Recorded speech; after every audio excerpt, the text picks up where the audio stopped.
জুলাই আগস্টের গণহত্যা মানবতাবিরোধী অপরাধের বিচার কার্যক্রম শুরুর পর প্রথমবারের মতো একজন আসামি ট্রাইব্যুনালের বিচারের এখতিয়ার নিয়ে শুধু নিজে খালাসি চাননি, বিচারিক প্রক্রিয়া অবৈধ বলে আবেদন করেছেন।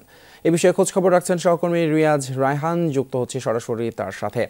রিয়াজ, ঠিক কি শুনিয়ে অভিযোগ করলেন ওই আসামি, একটু বিস্তারিত জানাবেন আমাদের, আর নতুন কোনো তথ্য থাকলে একটু সেগুলো দর্শকদের জন্য বলবেন।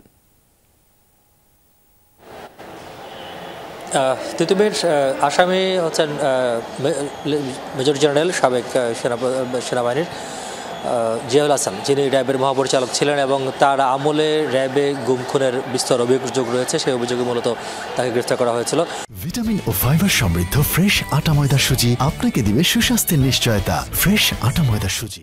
এই প্রথমবারের মতো তার আইনজীবী আদালতে এই যে আন্তর্জাতিক অপরাধ ট্রাইব্যুনাল, এই ট্রাইব্যুনালে অভিযোগ করেছেন তিনটি বিষয়। একটি হচ্ছে এই যে তার যে বিচার, সেই বিচারিক প্রক্রিয়া অবৈধ, পাশাপাশি এখানে যে গুম যে শব্দটি যোগ করা হয়েছে সেটি অবৈধ, বা যে বিধান তৈরি করা হয়েছে বা আইন তৈরি করা হয়েছে সেই আইন সরকার তৈরি করতে পারে না বলে তিনি সরকারের এখতিয়ার নিয়ে প্রশ্ন তুলেছেন। পাশাপাশি সরকারের বৈধতা নিয়েও তিনি প্রশ্ন তুলেছেন। তো তিনটি বিষয়ে প্রসিকিউশন জবাব দিয়েছেন। প্রসিকিউশনের চিফ প্রসিকিউটর তাজুল ইসলাম তিনি গণমাধ্যমকে যেটি বলছেন যে প্রথম কথা হচ্ছে যে তার বিরুদ্ধে যে অভিযোগগুলো করা হয়েছে, তার যে খালাস পাওয়া হয়েছে সেটি তিনি নাকচ করে দিয়েছেন। পাশাপাশি তারা এই যে অভিযোগগুলো করলেন সেই অভিযোগের প্রেক্ষিতে শুধু অভিযোগটি নাকচই নয়, পাশাপাশি আদালতের কাছে কেন অভিযোগটি করেছেন সেই জন্য তাদের জরিমানাও দাবি করেছেন। এবং তিনি বলছেন যে যেহেতু এটি 1973 সালের যুদ্ধাপরাধ ট্রাইব্যুনাল হলেও এখানে যেহেতু মানবতা বিরোধী অপরাধে যুক্ত আছে, সুতরাং এখানে শুধুমাত্র যুদ্ধ হতে হবে এমন কোনো শর্ত নেই। মানবতার বিরুদ্ধে অথবা সাধারণ মানুষের বিরুদ্ধে বা কোনো গণমানুষের বিরুদ্ধে কোনো অপরাধ সংঘটিত হলেই সেই আইনে এই মামলাটির বিচার কাজ সম্পন্ন হওয়া সম্ভব।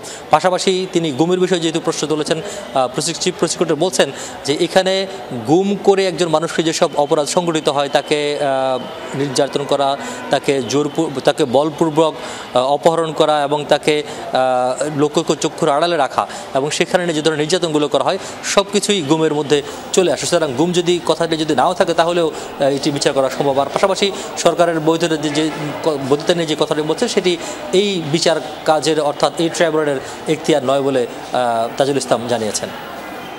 জি, রিয়াজ রায়হান, অসংখ্য ধন্যবাদ আপনাকে।